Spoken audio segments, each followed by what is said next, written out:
It's the Prius the green car activists have been screaming for since Toyota first invented this car.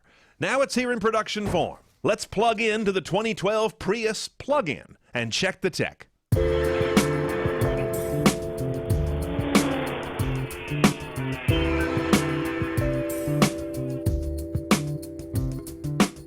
Well, here it is. 2012 production Prius plug-in. We drove a prototype a few months ago, but this is the real deal. Available now only in the West Coast and Northeast states.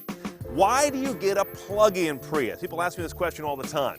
Here's the difference. It's got a bigger battery that you charge both by driving, like in a regular Prius, and also by plugging it in when you can. That's different than a standard Prius. The reason you go to all this trouble and put this bigger battery in is to get more electric range. A standard Prius can go a mile or two on battery only at low speeds. This car can go 11 to 16 miles on battery only at up to 62 miles per hour. It behaves like an electric car if you just use it around town. In fact, you might never put gas in this car if you have like a 10-mile commute each way that doesn't go beyond 60 miles an hour.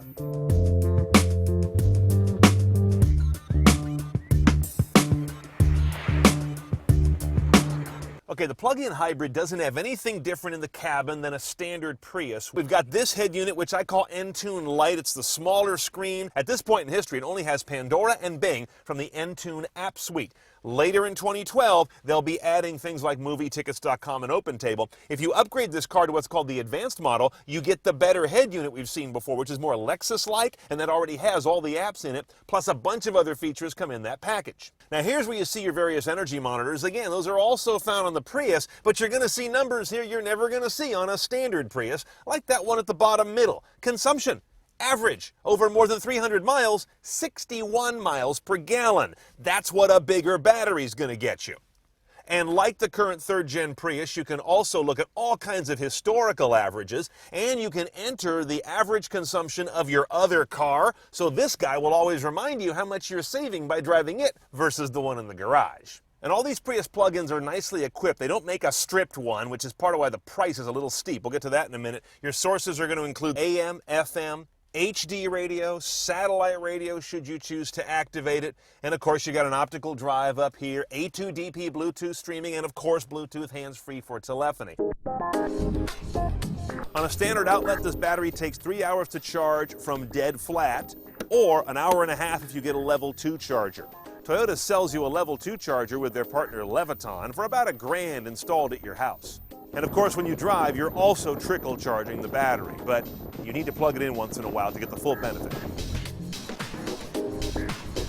When you lift the hood on the Prius, you're getting into a very different world. The motor is not that different from a standard Prius. The battery is, and the numbers that come out of it are also different. So, for example, the battery in a standard Prius is nickel metal hydride, 1.3 kilowatt hours. This guy has a more advanced lithium-ion battery, kind of a giant version of what's in your phone or laptop, but 4.4 kilowatt hours, more than 3 times the capacity, and a different charging and discharge behavior, higher performance. In combination with this 1.8-liter lean-burn gas engine, like a standard Prius, you get 95 mpg equivalent while driving in electric mode. That means an equivalent amount of energy as gallons of gas turns into 95 mpg. It's this tortured EPA calculation. Or if you're running in hybrid mode, like a regular Prius, you get the same 50 mpg average.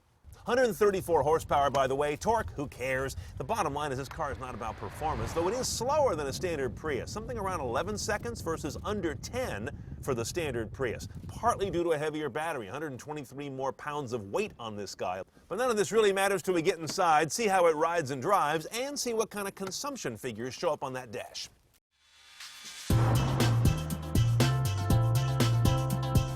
Now, driving the Prius plug-in, you're just very aware that the engine's not kicking in. That's the main difference between this and a standard Prius. The ride quality seems about the same. I thought it was harsher when I first was driving the car. Today, I don't think so, not noticeably so anyway. But you're seeing that EV mode light there on the eyebrow dash on all the time, instead of for a half a mile or a quarter mile to go, and you can get into the throttle and it doesn't kick into the gas engine. It stays electric, like I said, up to 62 miles per hour. This button right here, though, will let you become a standard hybrid by pressing it. So you have HV or EV mode. Then, of course, there's Eco mode and Power mode, which operate the same as they do on other hybrids, including the Prius. Now, in spite of the fact that I've got a bigger battery and more electricity available, this is not a more performance-oriented Prius. It could be, but the battery's not used that way. They wring all the range out of it they can, not all the torque out of it they can, like, let's say, a Tesla Roadster does. So people ask me all the time, what's the payoff time on this car? I mean, we already know that a hybrid takes a certain number of years to earn back the hybrid premium. What about this one? It's an even harder calculation, because if your driving type is that which you almost never use gas, that's one entire calculation. If you run this car down a lot and kick into hybrid mode, that's a completely different calculation. Okay, let's price our Prius plug-in, $32,000 base. Compare that to the least expensive standard Prius at $24,000, pretty big difference.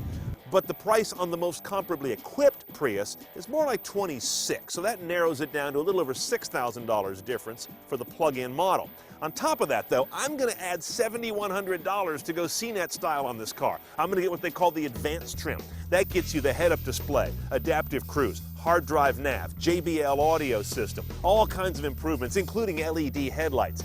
It makes a big difference in terms of technology, and the price seems fair if you're interested.